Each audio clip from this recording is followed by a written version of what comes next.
जय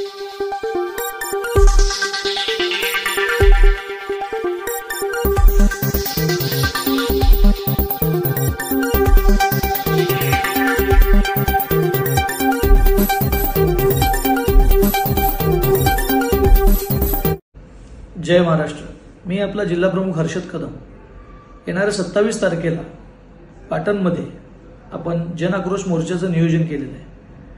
विद्यमान पालकमंत्र्यांनी तालुक्यामध्ये गावोगावी जे काही विकासाचे फलक लावलेले आहेत, तो विकास फक्त त्यांच्या फलकांवरती आहे, एकतर प्रस्तावित तरी आहे किंवा झालेली कामं ही निकृष्ट तरी आहेत। या सर्वांचे पुरावे आपल्या हाती आहेत आणि तेच पुरावे आपण प्रशासनापर्यंत पोहोचवणार आहोत। कारण हे प्रशासन सुद्धा 2 वर्ष गेली झोपी गेलेलं आहे, झोपेचं सोंग सत्तेच्या दबावाखाली घेत आहे। त्याच्यामुळे त्याला जागा करण्यात आपलं काम आहे। वंदनीय शिवसेनाप्रमुखांनी शिकवल्याप्रमाणे अन्याय सहन करायचं नाही या भावनेतनं मी एक शिवसैनिक व तालुक्यातला एक सामान्य नागरिक म्हणून मी या मोर्चाला जातोय।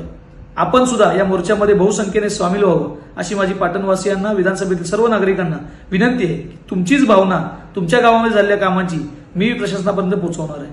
जय हिंद, जय महाराष्ट्र।